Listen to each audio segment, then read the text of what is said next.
Bonjour à toutes et à tous, j'espère que tout va bien pour vous. J'aimerais du fond du cœur vous souhaiter le meilleur.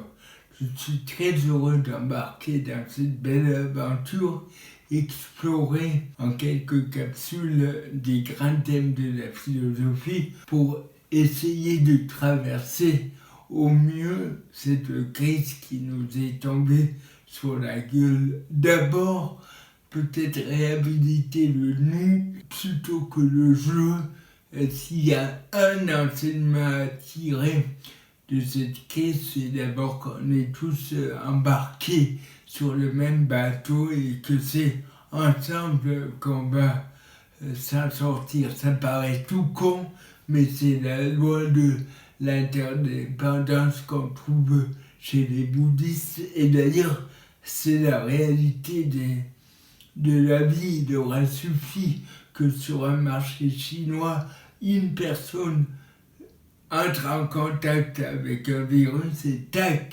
la planète entière chancelle et beaucoup de gens sont renvoyés sur le bas-côté. Une des grandes questions de cette crise, c'est vraiment l'imprévu, la sécurité fondamentale. En philosophie, on appelle ça le tragique. Du jour au lendemain, on peut claquer, on peut perdre un proche. Il y a finalement deux grandes attitudes. La première, c'est celle qui est tellement ancrée en nous, qui est la peur, la volonté de maîtriser, l'anxiété.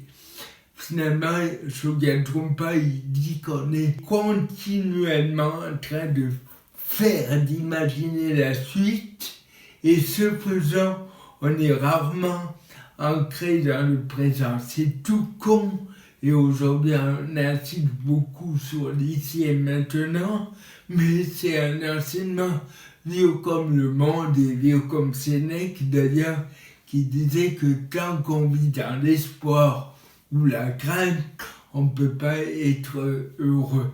C'est facile à dire, mais concrètement, la pandémie, c'est l'occasion ou jamais de revenir à l'instant présent, de conjuguer les exercices spirituels au moment présent. Le deuxième rapport au monde, et c'est vachement difficile aujourd'hui, c'était l'émerveillement, la gratitude, une certaine curiosité, se lever le matin, dire waouh, quel progrès je peux faire aujourd'hui, quel terrain je peux explorer aujourd'hui. Et finalement, dès l'Antiquité, les philosophes, comme par exemple Épictète, nous ont montré qu'il y a deux chantiers dans l'existence.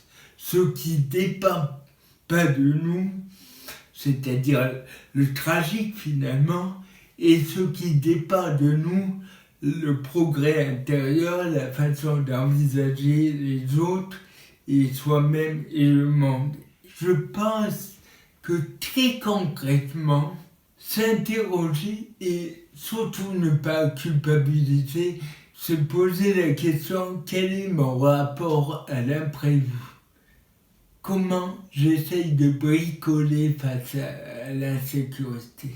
Pour moi, la première clé, et vraiment au fond du cœur, c'est se dire chaque matin comment je peux inscrire ma vie dans une dynamique. Sénèque toujours disait: le soir, demande à ton âme qu'as-tu fait pour progresser. Et concrètement, ce tunnel sans fin qu'on est en train de traverser, il me semble que le seul moyen de l'habiter, c'est de le transformer en occasion de progrès. Nietzsche, dans Humain trop humain, il dit que la première pensée de la journée pourrait être de se demander qui ce jour-là on pouvait aider. Pascal, il disait que tout le malheur des hommes vient qu'on n'arrive pas à rester seul dans une chambre. Et vraiment, le confinement, la pandémie, ça nous montre: est-ce qu'on est un fardeau à nous-mêmes? le rapport à l'autre, Nietzsche, qu'est-ce que je peux faire pour faire plaisir à l'autre, et le rapport à l'incertitude. Comme disait Épictète, quand on lui disait qui es-tu, il disait je suis un esclave en voie de libération. Aujourd'hui, on peut se demander sur quel terrain j'ai envie, je dois progresser. Et quel exercice spirituel je veux me donner chaque jour pour faire de cette crise un terrain pour progresser intérieurement.